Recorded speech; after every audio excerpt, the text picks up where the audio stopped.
Hello guys, तो welcome to our new video. ठीक है, आज की वीडियो में हम मेनली हमारी जर्नल को चेक करेंगे कि हमने जो भी ट्रेड्स लिए थे किस बेसिस पे लिए थे और कैसे रहे थे वो ट्रेड। ठीक है, तो ये मेरी पहले इस वीक का अगर मैं बताऊं तो ये मेरा ट्यूसडे का ट्रेड है। ठीक है, ट्यूसडे का ट्रेड था ये हमारा, जिसमें एक मार्केट धीरे धीरे अपर हाइज बना रही थी, जिसकी बेसिस पे हमने बाई की साइड ली थी। एंड उस टाइम पे टाइमिंग का थोड़ा सा दिक्कत थी, क्योंकि ये ट्रेड्स मॉर्निंग्स में लिए थे। मॉर्निंग्स मतलब आफ्टरनून्स में करीब 12 बजे के आसपास। तो जैसे यहाँ पिन बार बना, पिन के बाद ग्रीन हमारी बनी थी, तो पिन के बाद अगर ग्रीन कैंडल में तो काफ़ी अच्छा सिग्नल बनाया था। इसके बेसिस पे मैंने एंट्री ली थी। ठीक है, मेरा $5 का एसएल था और $15 का टीपी था। ठीक है, प्राइस थोड़ा बहुत चला, एक बार काफ़ी हाई तक गया, बट बाद में एसएल हिट हो गया। तो इसके बाद हमने कुछ नहीं किया, सिर्फ इसको रिकॉर्ड जनरल में रिकॉर्ड किया। यहाँ हमने कुछ नहीं किया, ओनली इसको जनरल में रिकॉर्ड किया हमने, क्योंकि हमें एज अ प्रॉफिटेबल ट्रेडर यही चीज़ करनी चाहिए। इसके बाद हम अपने नेक्स्ट डे पे आते हैं। ठीक है, नेक्स्ट डे का ट्रेड ये हमारा है। देखो आप 5 अगस्त पे आप देख सकते हो, यहाँ पे प्रॉपर टाइमिंग लिखी हुई आ रही है। जब हमने ये ट्रेड लिया था तो इसमें हमने क्या चीज़ नोटिस की थी, जिस बेसिस मैंने बाई साइड लिया था ट्रेड, कि मार्केट काफ़ी अच्छे बुल रन में गई थी। हर बार रिटेस्ट हो रही थी मार्केट, तो मुझे लगा था कि जब यहाँ पे मार्केट दोबारा आई फिर वो रिटेस्ट होगी, लेकिन ऐसा नहीं हुआ।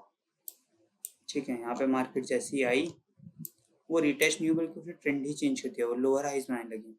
यहाँ पे आई ये रिटेस्ट के बेस पे, तभी एक ग्रीन कैंडल बनी। इसे कंफर्मेशन मान के मैंने यहाँ पे एंट्री ली थी इस कैंडल पे।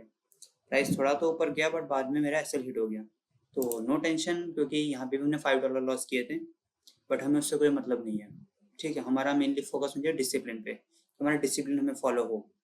उसके बाद फिर मैंने थोड़ी सी रिसर्च करके मैंने अपनी टाइम को किया चेंज। ये सारे ट्रेड जो हो रहे थे, ये हो रहे थे मेरे आफ्टरनून में, अप्रॉक्स 1 PM के 12 PM के आसपास ये हमारे ट्रेड चल रहे थे।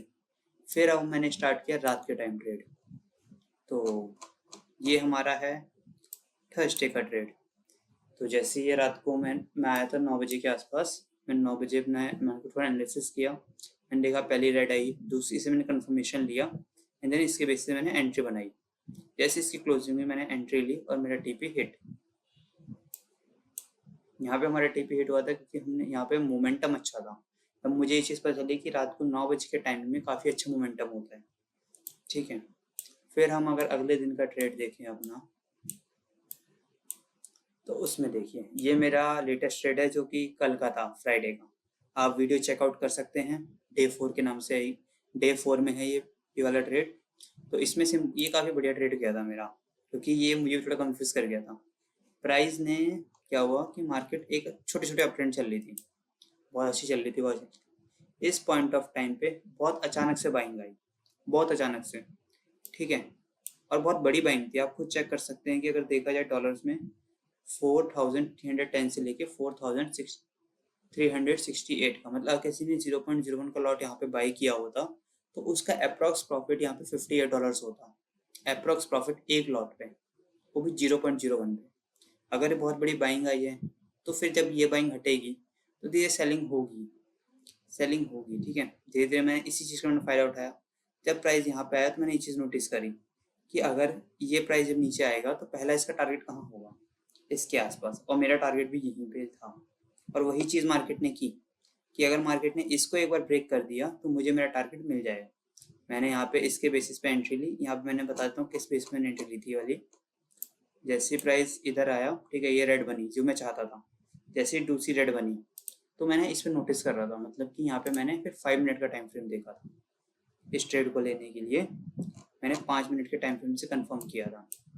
ये ट्रेड बना यहाँ पे, जैसे ये 5 मिनट का टाइम फ्रेम बना, रेड वाली क्लोजिंग हुई, दैट इसमें मैंने एंट्री ले ली, 15 मिनट की एंट्री, क्योंकि मुझे लग रहा था मैं शायद एंट्री में थोड़ा लेट हो सकता हूँ यहाँ पे। देन मैंने एंट्री ली और उसके पहले प्राइस मेरा काफ़ी अच्छा प्रॉफिट में गया, फिर लॉस में आया, फिर प्रॉफिट में आया, फिर धीरे लॉस आया। ठीक है, यहाँ पे काफ़ी गया था, मतलब कम हो गया था, मैं सच बताऊँ। इसमें अगर मेरा $60 यहाँ पे गया था, तो यहाँ पे आके वापस ब्रेक इवन पे आ गया था मैं। फिर अगेन मैं 8 तक आया, 8-9 पे, फिर मैं अगेन 3-4 पे आ गया। फिर जैसे ही मैं इस पे आया, इसने मेरा टीपी हिट किया था, इस कैंडल ने। एंड देन यहीं पे मैंने अपना ट्रेड क्लोज किया। ठीक है, तो हमारे लिए ये चीज़ बहुत इंपॉर्टेंट है एज अ न्यू ट्रेडर। हमें अपने सबसे ज़्यादा इंपॉर्टेंट हमारे लिए 3 चीज़ें हैं, वो आपको बताता हूँ। 3 मोस्ट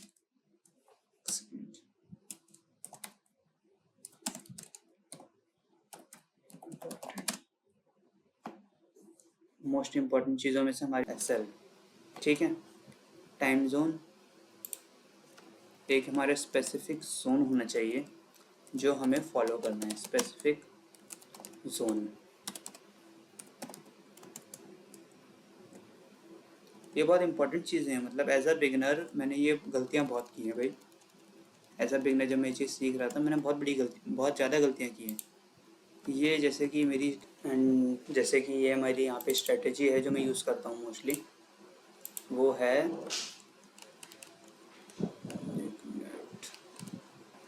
ये मैं नहीं, जिसमें मैं करता हूँ यूज़। ठीक है, रिस्क मैं अपने हिसाब से लेता हूँ। रिस्क मेरा डिपेंड करता है कि कितने में मेरा उसका अमाउंट है मेरे अकाउंट का। तो ये हमारी बहुत इंपॉर्टेंट चीज़ें हैं। ये वीडियो मैं इसलिए बनाने ज़रूरी समझता था क्योंकि एक बार को हमें अपनी जर्नल रिव्यू करनी चाहिए वीक की। ये मेरे इस वीक की रिव्यू जर्नल थी।